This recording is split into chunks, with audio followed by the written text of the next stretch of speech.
আসসালামু আলাইকুম। আশা করি সবাই ভালো আছেন।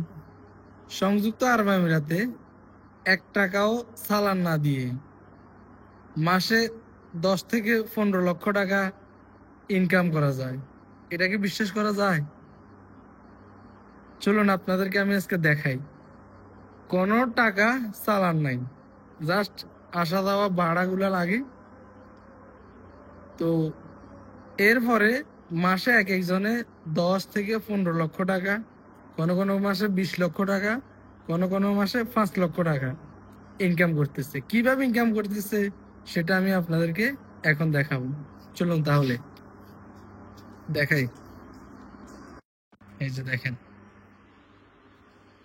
দেখতেছেন? এটা হলো কিচেন, এটা হলো যাই ডাইনিং, এটা হলো যাই ওয়াশরুম, এই হলো একটা বেডরুম। দেখেন, তারপরে আসেন, এটা হলো একটা অ্যাটাচড বাথরুম সহ বেডরুম। এই একটা বেডরুম দেখেন। তারপরে যাই, এখানে আছে একটা বেডরুম, বাথরুম সহ। এই যে পেছনে বারান্দা আছে।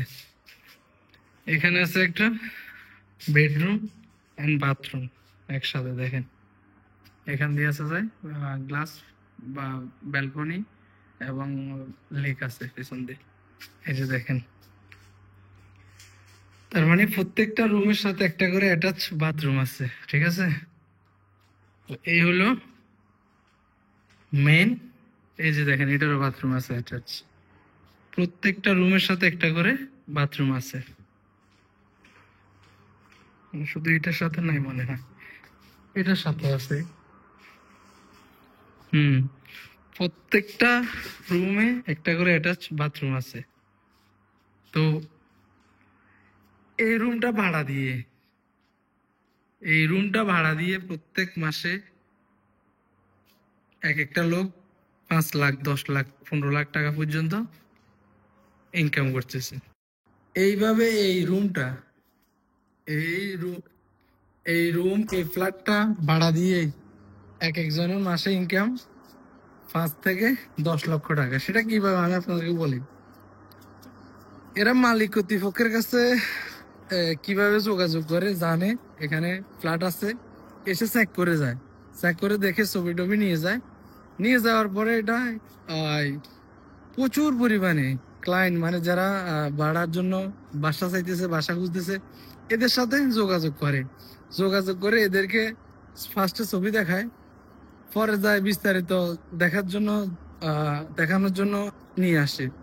আসার পরে যদি তাদের পছন্দ হয়, তো তারা এটা 1 বছরের জন্য, 2 বছরের জন্য নিয়ে নেয়। নিয়ে নিলে তারা কি করে, যে এজেন্ট, সে দোনো পক্ষ থেকে 5%, 10% করে কমিশন পায়। তো এই 5%, 10% কমিশন করতে গেলে দাঁড়ায় কত জানেন?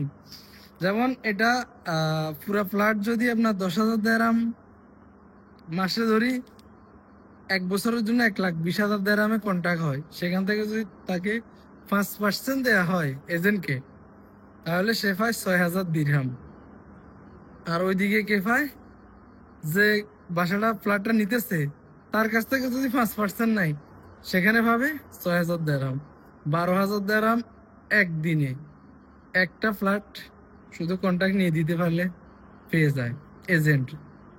ঠিক গত সপ্তাহে এখানে আমি আপনাদেরকে দেখাই, আমার পিছনে যে একটা নীল যে একটা দেখতেছেন পানির, ওইটার পাশে দিয়ে যে রুমটা আছে, ফ্ল্যাটটা আছে, এই ফ্ল্যাটটা একটা এজেন্টের মাধ্যমে এরকম একটা মহিলা কিনেছে 1 বছরের জন্য নাকি 2 বছরের জন্য কন্ট্রাক্ট।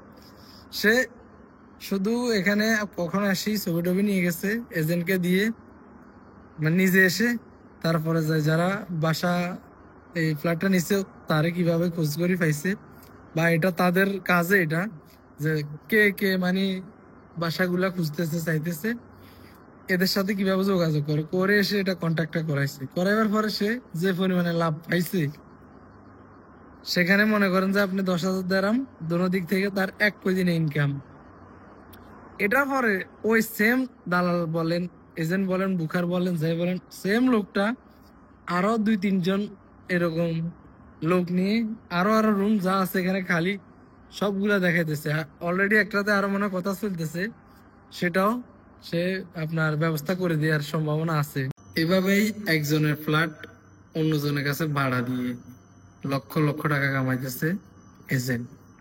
এখন আপনি দালাল নাম শুনলে যদি বলেন খারাপ, তাহলে তো হয় না। এই দালাল তো খারাপ কিছু করতেছে না। বাসা মালিক ভাড়া দিবে, টেনেন্ট ভাড়া নিবে, মাঝখান দিয়ে সে একটা মাধ্যম হয়ে এই কন্ট্রাক্টটা করে দেয়, বিনিময়ে সে কমিশন পায়। ওই কমিশনে দাঁড়ায় যায় প্রচুর টাকা, যেটা বাংলাদেশি টাকায় 5-10 লক্ষ টাকা। একটা থেকে 5 লাখ পাইলে, 5 লাখ বাদ দেন, 10,000 দেড়াম, একটা থেকে 3 লাখ। তো মাসে যদি আপনার 3টা কন্ট্রাক্ট পায়, 9 লাখ টাকা। 3টা কন্ট্রাক্ট যদি করে দিতে পারে 9 লাখ টাকা, তো এইভাবে লক্ষ লক্ষ টাকা। আর আরো আসে কিভাবে আপনি দেখলে অবাক হয়ে যান। প্রতিদিন এখানে 5-7 জন এজেন্ট আসে, তো এসে এভাবেই কাজ করতেছে বিনা চালানে। তো এবার বলতে পারেন যে তুমি কেন করতেছো ভাই? ভাই আমি তো ভাষাও জানি না, আর এইভাবে কিভাবে হ্যান্ডেল করি। কখনো আসে আরবি, কখনো আসে ইউরোপিয়ান, সবাই হ্যান্ডেল করার ওই এবিলিটিটা আমার নাই, থাকলে আমি এটাই করি।